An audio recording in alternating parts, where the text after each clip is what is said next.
Hello. I'm sure by now you should know me, but if you don't, my name is Mundano Machia, and I am the current editor of the Headspace series. Now, thanks to a friend of mine who asked me about my epilepsy, it dawned on me that there's something that's often avoided, something that's not spoken of when it comes to dealing with aspects of mental health or mental illness, and it's the fact that different things can cause a mental fallout, or at least physical ailments may cause a specific mental fallout. Now,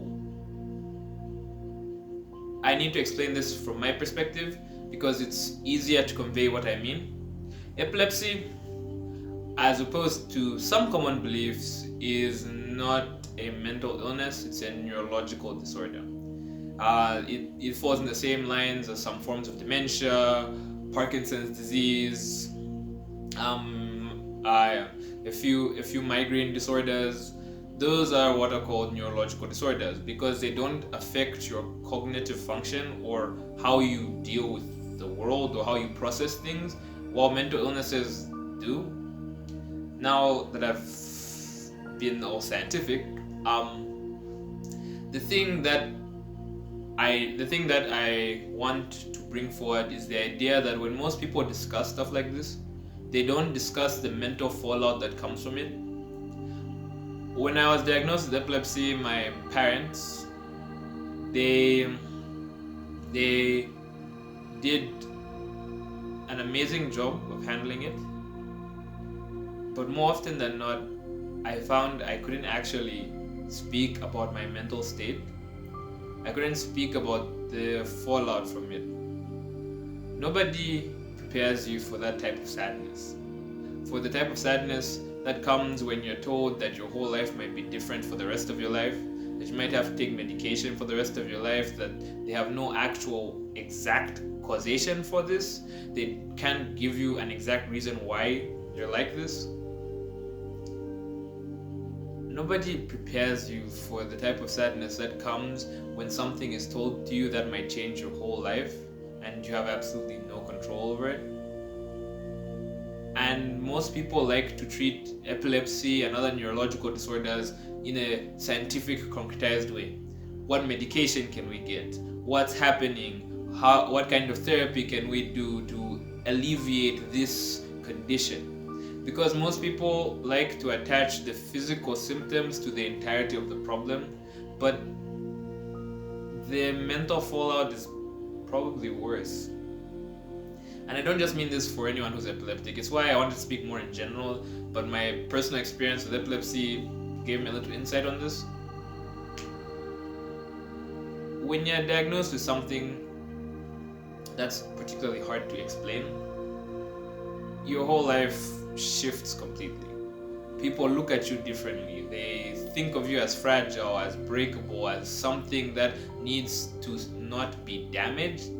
They make you a piece of glass which can break, as opposed to a human being that still needs to be seen as valuable and as capable and as able.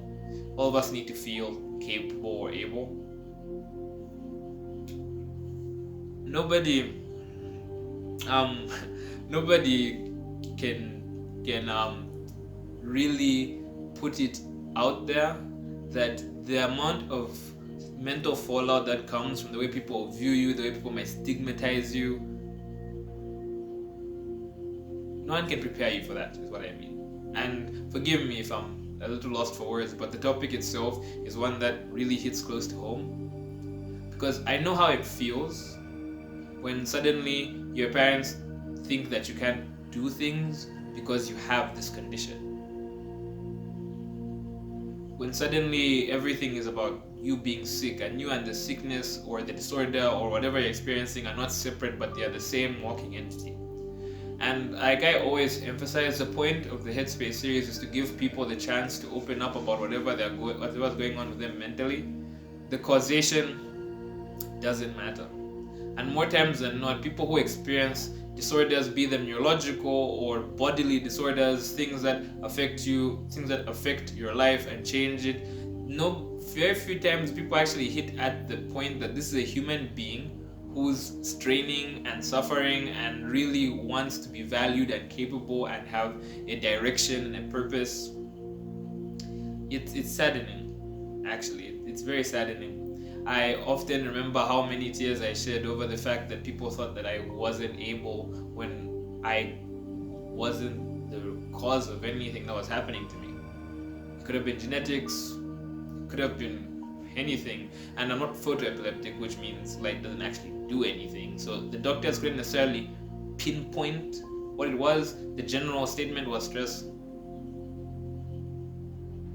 Nobody tells you how badly having one of these things will affect you. Nobody makes it clear. So I want to talk about living with it. It's not easy. It's not easy to have a disorder or to have something that you can't control happen. And most of us think that when we're talking about depression, when we're talking about depression or something along those lines, the source needs to be explicitly a traumatic event as opposed to, let's say, an illness you have. Nobody can prepare you for the shift it takes on your life, and nobody can show you how is best to cope with whatever you're experiencing. No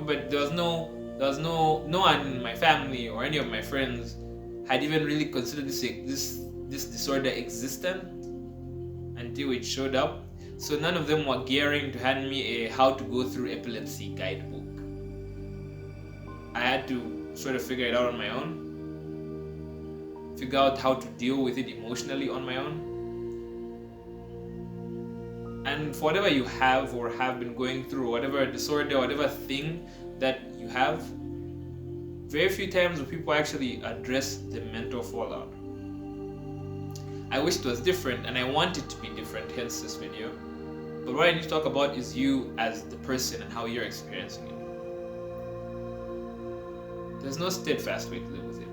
I like being honest. There's no magical way that suddenly makes things okay. And maybe it just doesn't need to be okay. We all want to show that we are stoic in action, we don't waver, we don't shake, we don't break.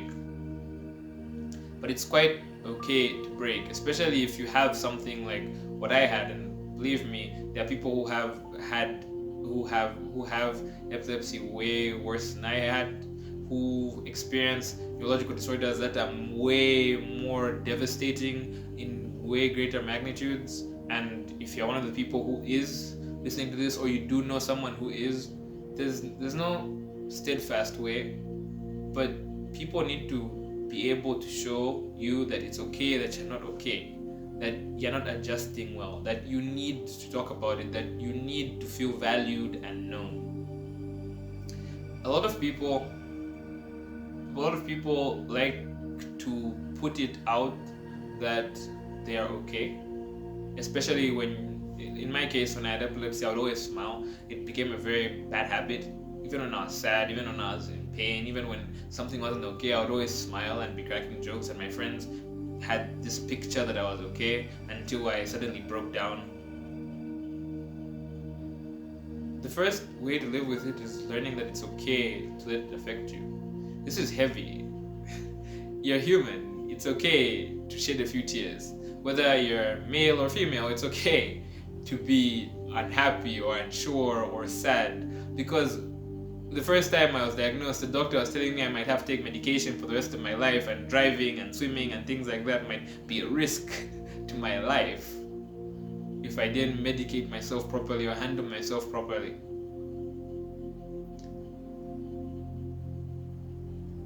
So it's okay. The first thing is it's okay to be upset or unsure or unhappy. It's okay to let it affect you because you're human.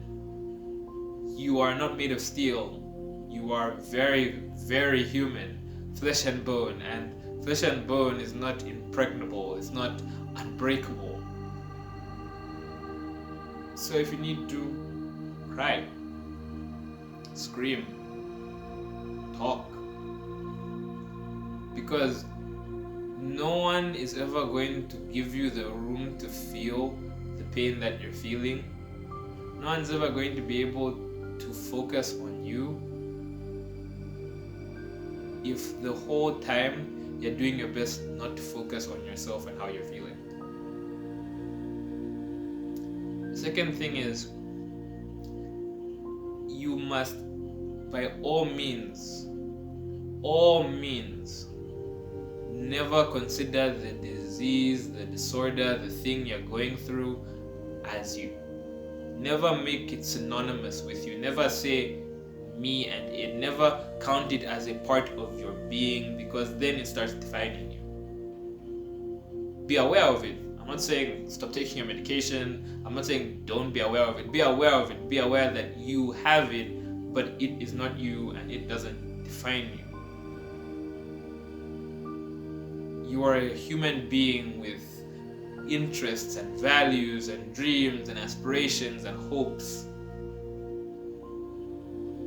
Letting whatever you're going through define you will inevitably cripple you mentally. It did me, and I took so long for me to deal with the fact that I was crippling myself. And I think the last thing that I should say about living with it is that you shouldn't put yourself on the stand. You shouldn't be your own judge, jury, and executioner. What I mean is, you'll feel, depending on what you have, with me and epilepsy, it felt like I was constantly to blame for my seizures. Or I didn't take my medication right. I didn't do this, I stressed myself out. I am doing something wrong. You're human. So the idea is that you're not going to be perfect, so don't execute yourself for something you never asked for. You didn't ask for it, you didn't create it, you didn't do anything for it to come. So if you start putting yourself on trial for not doing something enough, then you will let what you're going through define you as not enough, which isn't true. Most of us need to realize that the things people go through, people with neurological disorders, like the way I had epilepsy, most of these things have mental fallouts. Most of these things need more than just the medication we give and a quick doctor's solution. Because the mental fallout will last longer than any consistent physical solution. The mental fallout will shape how the person perceives themselves. And I wish somebody had come to tell me some of this stuff. I wish somebody had made it clear. But the thing is,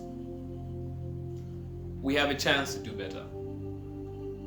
Whatever you are going through, if you are epileptic like I was, if you have a neurological disorder, if you have something, anything, the whole point of this series is to make things open and accessible to talk about what's going on in your mind. Because one way or another, we all have to live